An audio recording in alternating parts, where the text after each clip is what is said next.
अस्सलामुअलैकुम। मैं अमीनुल इस्लाम air electrical में आप लोगों को स्वागत है। आज का वीडियो तो जो है ये पुराना टॉपिक है, उसी को हम लोग आसान तरीके से समझेंगे। आज हम देखेंगे कि ड्यूअल स्टार्टर जो है उसका कंट्रोल कनेक्शन को मतलब आसान भाषा में समझेंगे। उसको कैसे मतलब पहले डायग्राम से हम लोग समझ लेंगे, उसके बाद फिर कभी मैं उसको प्रैक्टिकल भी वीडियो बना के भेजूंगा। तो चलिए देर नहीं करते हैं, वीडियो को शुरू करेंगे। तो ये हम लोग का मेन कंट्रोल कनेक्शन ये है, मैं पहले से करके रखा हूँ, टाइम लगेगा जल्दी के लिए पहले से करके रखा हूँ। तो पहले हम लोग कोई भी फीडर में चाहे ड्यूअल स्टार्टर हो चाहे कुछ भी स्टार्टर हो, तो आज तो हम लोग ड्यूअल स्टार्टर की बात करेंगे। ड्यूअल स्टार्टर का मतलब क्या होता है कि डायरेक्ट ऑनलाइन स्टार्टर है। ये बहुत नॉर्मल है मोटर को स्टार्ट करने के लिए। जो छोटा मोटर रहता है उसको हम लोग चलाने के लिए ड्यूअल स्टार्टर का इस्तेमाल करते हैं, ठीक है।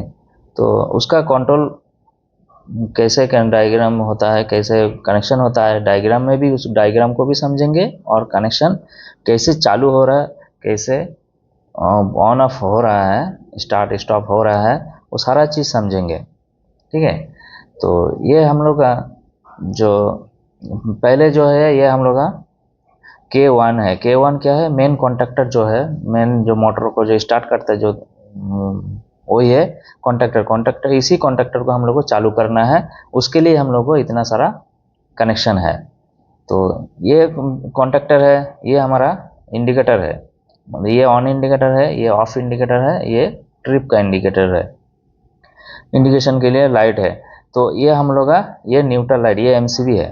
कंट्रोल जो एमसीबी होता है ये कंट्रोल एमसीबी है। तो सबसे पहले हम लोग को जितना सारा न्यूट्रल का जहाँ ज़रूरत है सब में हम न्यूट्रल कनेक्शन कर देंगे। ऐसे सबको पैरेलल न्यूट्रल कनेक्शन कर देंगे। ये कॉन्टैक्टर का एक साइड में इंडिकेशन लाइट का, इसका सबका इंडिकेशन पहले हम न्यूट्रल को कनेक्शन कर देंगे, ठीक है। उसके बाद हम लोग करेंगे किसको? फेज को। फेज में भी ये 2 पोल का एमसीबी है, ठीक है। तो फेज को हम लोग क्या करते हैं, एमसीबी का जो आउटपुट होता है, एमसीबी का आउटपुट से हम लोग सबसे पहले लेते हैं ओवरलोड में। थर्मल जो ओवरलोड हो, चाहे एमपीसीबी लगा हो, एमपीसीबी अगर होगा तो उसका साइड में या सामने उसका ऑक्सिलरी कॉन्टैक्ट ब्लॉक उसके साथ में ही रहता है, ऑक्सिलरी कॉन्टैक्ट। उसका जो एनसी पॉइंट होता है उससे हम लेंगे। ये एनसी पॉइंट है, ये ओवरलोड रिले का भी अगर थर्मल ओवरलोड रिले है तो उसमें भी एनसी पॉइंट है, वही एनसी पॉइंट है। हम लोग को सबसे जो है ना, पहले जितना एनसी पॉइंट है, जहाँ जितना जगह से हम कंट्रोल कर सकते हैं, मान लीजिए हम लोग लोकल से कंट्रोल करेंगे या एमसीसी पैनल से, या तो फिर और दूसरा मतलब कुछ कुछ ये में 2-3 तो ये रहता है, ऑपरेटिंग सिस्टम रहता है, स्टेशन रहता है, वहाँ से हम लोग ऑपरेट कर सकते हैं। तो जितना हम लोग का एनसी है, सबसे पहले जो है एमसीबी से निकाल के वो एनसी को कनेक्ट करना है। ये जैसा हम लोग कनेक्ट किए हैं, ये ओवरलोड का, ओवरलोड जो है एमपीसीबी बोलिए, ओवरलोड बोलिए, कुछ भी है, उसका एनसी है। उसके बाद ये इमरजेंसी स्टॉप है, या तो फिर पूरा पैनल का स्टॉप है, कुछ भी, हम एक ही स्टॉप अभी यहाँ डाल के समझा रहे हैं। तो स्टॉप हो गया, ये सीरीज में कनेक्शन होके आ रहा है। यहाँ स्टॉप जो एनसी से, ये एनसी है, ये एनसी है, ठीक है। एनसी से निकल के हम लोग आ जाता है पैनल का सिलेक्टर स्विच में। सिलेक्टर स्विच अगर कहाँ ज़रूरत पड़ता है, जहाँ हम लोग को मान लीजिए पीएलसी से या डीसीएस से कहाँ से दूसरा जगह से ऑपरेट करना है, या तो फिर लोकल से ऑपरेट करना है, सबको अलग अलग सप्लाई देने के लिए लोग जितना स्टेशन रहेगा उस हिसाब से सिलेक्टर स्विच रहता है। तो हम लोग का ये सिलेक्टर स्विच है। तो सिलेक्टर स्विच का कॉमन में मेरा सप्लाई आया, एनसी से निकाल के, मतलब स्टॉप से निकाल के सप्लाई जो है सिलेक्टर स्विच का कॉमन में आया। कॉमन से हम लोग जब मान लीजिए ये 1 नंबर साइड, ये 1 नंबर साइड, ये 2 नंबर साइड, ये हम लोग अगर सिलेक्टर को 1 नंबर साइड में मोड़ देते हैं तो ये कनेक्ट होता जाता है। पावर क्या है कि बाहर यहाँ पावर जो है, ये फेज जो है, ये एनसी भाया होके आ रहा, आके यहाँ सिलेक्टर को हम 1 नंबर में सिलेक्ट कर दिए। 1 नंबर सिलेक्ट करने के बाद ये पावर आ जाता है कहाँ पर? जो स्टार्ट पुश बटन है, ये क्या है कि स्टार्ट पुश बटन है, स्टार्ट पुश बटन उसमें आ जाता है, उसमें आता है। फिर लाइन जब हम लोग इसको जब प्रेस करते हैं, इसको जब प्रेस करेंगे तो लाइन क्या है कि सीधा यहाँ से इधर आ जाएगा, लाइन यहाँ से इधर आएगा, इधर आने के बाद सीधा आके कॉन्टैक्टर का जो कॉयल है, एक साइड में तो हम लोग न्यूट्रल कनेक्शन ऑलरेडी करके रहे हैं, दूसरा साइड में हम लोग पावर दे देंगे। पावर जैसा दे देंगे तो ये कॉन्टैक्टर क्या है कि पिकअप हो जाएगा, कॉन्टैक्टर पिकअप तो हो जाएगा, लेकिन ये होल्ड नहीं होगा। होल्ड करने के लिए क्या करना पड़ेगा, जब यहाँ जब एक बार हम प्रेस करते हैं, यहाँ पुश बटन को जब एक बार प्रेस करते हैं, पावर क्या है कि यहाँ आ जाता है। यहाँ आने के बाद ये कॉन्टैक्टर जैसे पिकअप हुआ, पिकअप होने के तुरंत इसका साथ में जो ऑक्सिलरी कॉन्टैक्टर का ऊपर में ऑक्सिलरी कॉन्टैक्ट ब्लॉक लगा हुआ रहता है, वो क्या होता है, उसमें एनओ एनसी रहता है, उसी में से एक एनओ में हम लोग को कनेक्शन करना पड़ेगा, वो ये वाला एनओ है, ठीक है। ये क्या है, होल्डिंग पॉइंट है।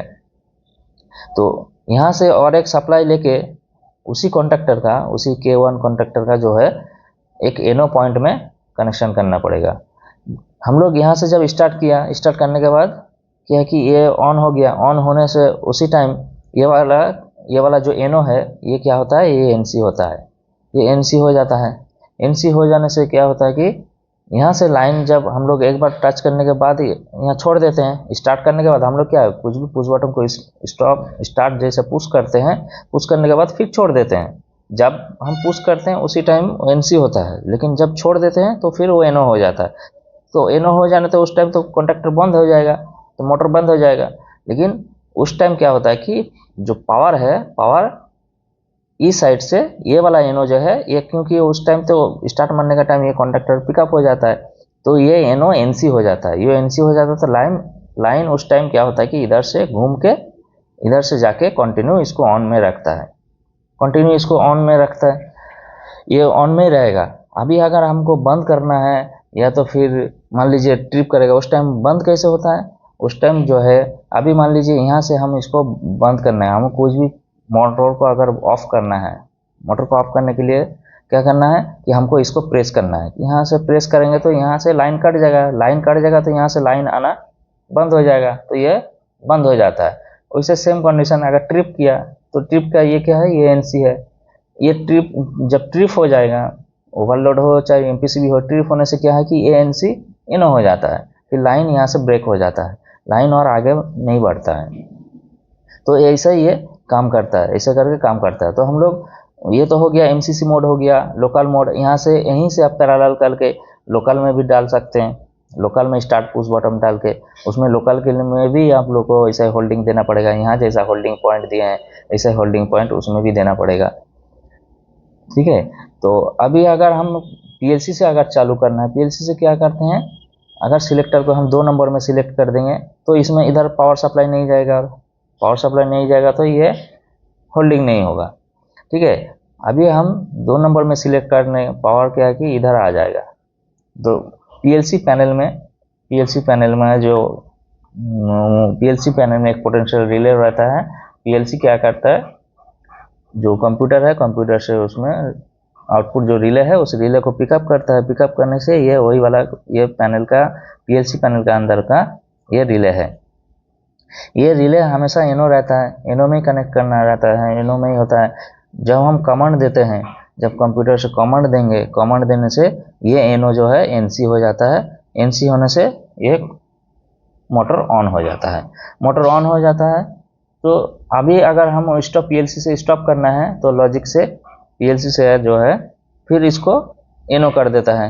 एनो करने से फिर ये बंद हो जाता है। इसमें होल्डिंग पॉइंट ज़रूरत नहीं है, इसमें होल्डिंग होने से ये बंद नहीं है। अगर होल्डिंग कर देंगे तो पीएलसी से क्या है कि बंद नहीं होगा। अगर पीएलसी से अगर दोनों कमांड अगर रहता है, किसी पीएलसी में 2 कमांड भी रहता है, मतलब ऑन के लिए अलग होता है, फिर ऑफ के लिए भी अलग होता है। तो उसमें भी वही ऑफ के लिए भी ऐसा ही देना पड़ेगा, ऑफ के लिए अलग से देना पड़ेगा।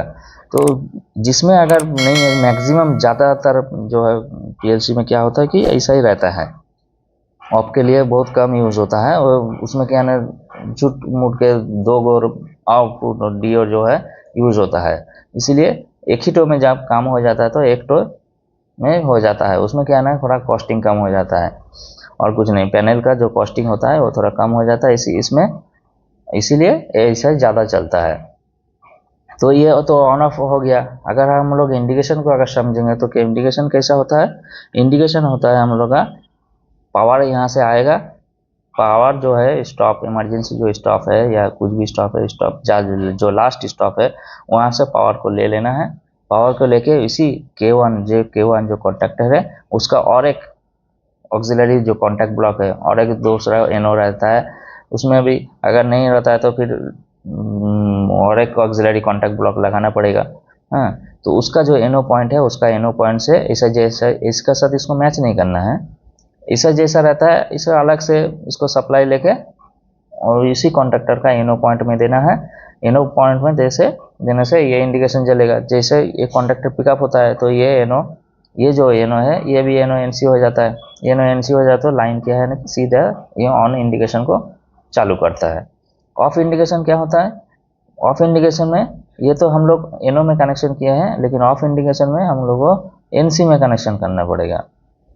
पावर वैसे सेम वहीं पर आया, उसी में आके हम लोग का जो कॉन्ट्रैक्टर का जो एनसी पॉइंट है उसी कॉन्ट्रैक्टर में एनसी पॉइंट में हमको ये कंटिन्यू इसमें सप्लाई आते रहता है। जैसे ही चालू करेंगे हम मोटर, जैसे ही हम लोग का स्टार्ट होता है तो क्या है ना, ये एनसी एनो बन जाता है, ये इंडिकेशन बंद हो जाता है, ये इंडिकेशन ऑफ हो जाता है और ये ऑफ हो जाएगा, ये ऑन हो जाएगा। ठीक है, ये ऑन हो जाएगा, ये ऑफ हो जाएगा। और ट्रिप का क्या होता है कि ट्रिप का हम लोग को सबसे अच्छा होता है कि एमसीबी का आउटपुट से, जो कंट्रोल एमसीबी है, कंट्रोल एमसीबी का आउटपुट से ट्रिप का कनेक्शन लेना है। और ट्रिप के लिए क्या है कि हम लोग अलग से रिले भी लगा सकते हैं, और मतलब रिले लगाना ज़रूरी है क्योंकि हम लोग को पीएलसी में फीडबैक देना पड़ता है। पीएलसी में अगर फीडबैक देना है तो इसी में से, इसी कॉन्ट्रैक्टर में, इसी से हमको एक रिले को पिकअप कर लेना है, एक रिले को हमको पिकअप कर लेना है। ठीक है, एक रिले पिकअप कर लेना है। अब इसी रिले का जो एनो पॉइंट होता है उसमें से हम इसको भी यूज़ कर सकते हैं।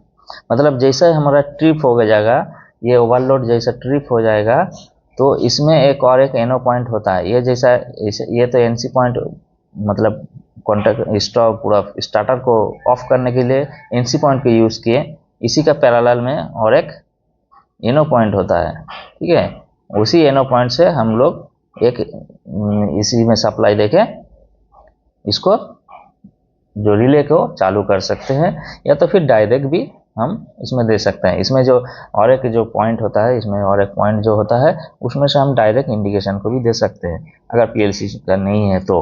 अगर पीएलसी है तो अगर पीएलसी में इंडिकेशन, क्योंकि पीएलसी का जो डीआई होता है, जो इंडिकेशन होता है वो 24 वोल्ट होता है। ये हम लोग का मैक्सिमम हम लोग का कंट्रोल सप्लाई क्या होता है, 220 होता है या तो फिर 110 होता है। ऐसे कंट्रोल सप्लाई हम लोग सभी जानते हैं कि कंट्रोल सप्लाई अलग होता है, पावर सप्लाई अलग होता है। तो ये हमारा हो जाएगा। ऐसे करके हम लोग ट्रिप रिले का भी दे सकते हैं, ऐसा ऑफ का भी दे सकते हैं, ऐसा ऑन का भी दे सकते हैं। या सेम चीज़ हम लोग को यहाँ जो ऑन इंडिकेशन लगाए हैं इसका जगह में हम एक और रिले लगा देंगे या कॉन्टैक्टर लगा देंगे, कुछ भी लगा देंगे, गिलास रिले हो चाहे कॉन्टैक्टर हो, कुछ भी एक तो लगा के फिर उसी गिलास रिले से हम इंडिकेशन ले सकते हैं। या तो फिर उसी इंडिकेशन, या तो फिर जो मेन कॉन्टैक्टर है इसमें अगर एनो अगर खाली है तो यार एनसी खाली है तो उसमें से हम ले सकते हैं। जो पीएलसी का फीडबैक जो होता है, पीएलसी का जितना फीडबैक, पीएलसी का 4-5 का ऑन इंडिकेशन, ऑन का रन फीडबैक, जो रन फीडबैक है वो जाता है।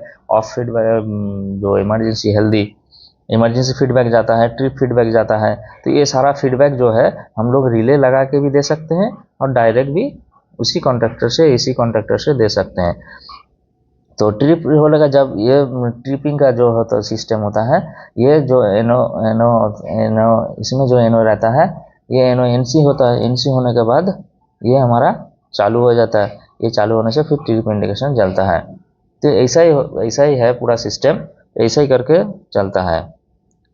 अगर वीडियो को अगर पूरा देख लीजिए, प्लीज़ वीडियो को लाइक कर दीजिए और चैनल को सब्सक्राइब कर दीजिए और दूसरे तक शेयर भी कर दीजिए। वीडियो को पूरा देखने के लिए थैंक यू सो मच।